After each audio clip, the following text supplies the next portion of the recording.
to the boys. Yeah, what do I say? I think I'm going to find it very hard to leave.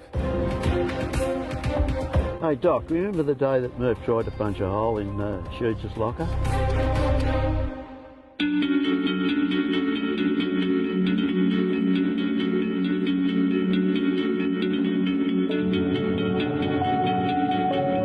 Make sure you keep calling him back and pulling him back, because we're a lot better when we're 6-on-6, all right?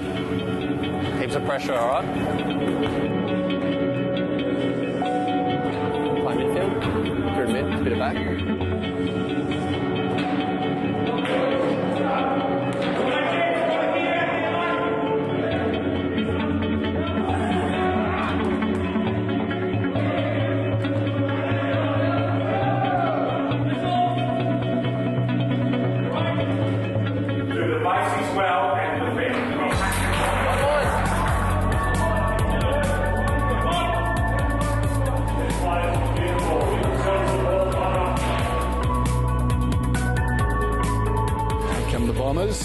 Nick O'Brien makes his debut tonight, and hopefully Nick has a good night tonight as well.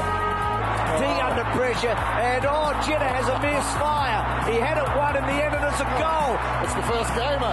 O'Brien gets his first kick at a goal. Well played, Monfries dribbles it through. It's a goal, I think.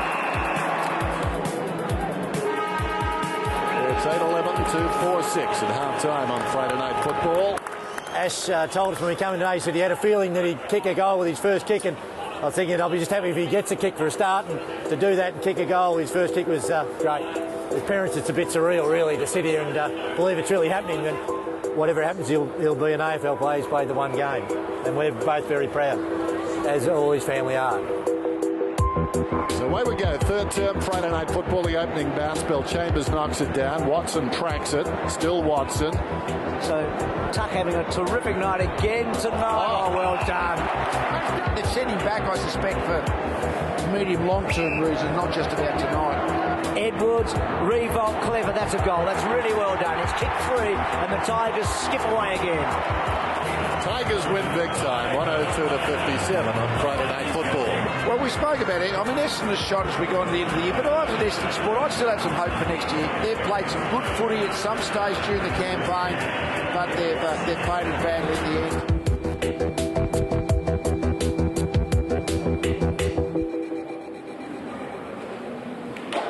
It's a massive step up from VFL, as you'd expect. Just the skills, pace, all that sort of stuff, and obviously the physicality of it. You know, it takes its toll on your body.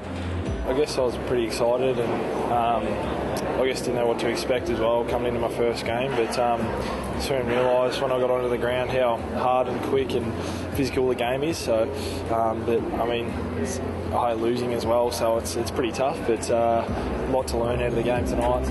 I think it's really important to finish the year well. You know, like it's been a challenging few weeks for the club now, and I think hard work and persistence is going to get us out of this sort of rut. So if we can finish with a win, that'd be great. We just got to trust the way we do it at the club, and I'm sure it'll come good next week.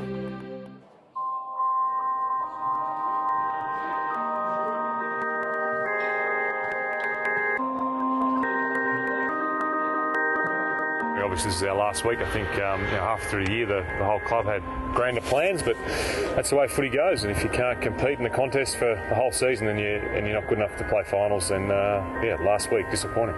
When you get your head around it, I think as the season goes on, I mean, you pretty much. I think the St Kilda game was a bit of a turning point for us. The injuries we got in that game, and we couldn't get the players back on the park quick enough or in good enough form to give ourselves a realistic chance. The coach is looking forward to what's ahead of us. I think it's a big off season again in terms of what we need to do with our list and how we need to train them. So excited about what's in front of us. The year's been quite different. I think that I've certainly been very encouraged by what we've been, the footy we've been able to play. We've had a full list out in the park, and we've had good players playing. That's the exciting thing, that our players have improved in terms of the way they can play football. It's just been disappointing with the amount of players we've had on the park. There's no doubt we can't afford another year like this in terms of injuries. The injuries this year have been extreme, and we want to make sure that pre-season ensures our players can cope with those injuries.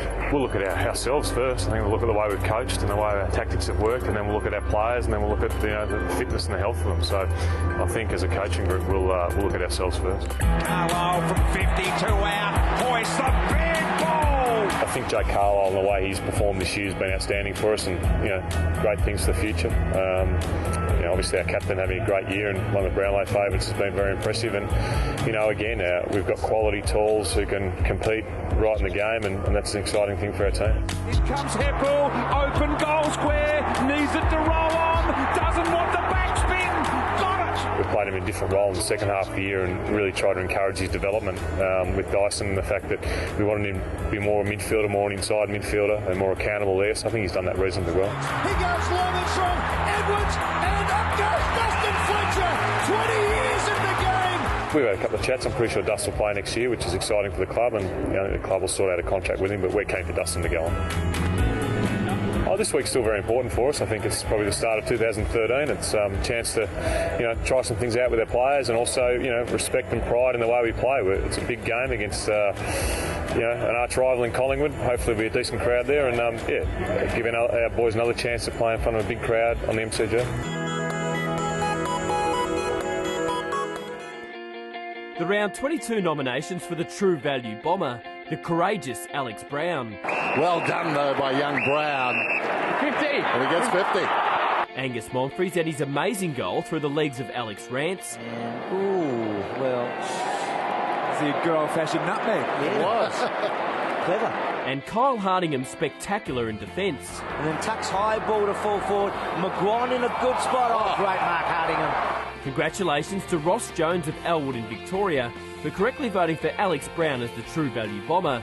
You now go into the draw for the $3,000 solar energy system, and with one round remaining, the overall winner will be announced on the Essendon website on Monday the 3rd of September. Fletch, I'll miss trying to beat you down the fire in an interstate game in our gear and getting out after a win. And oh, can this boy kick a ball?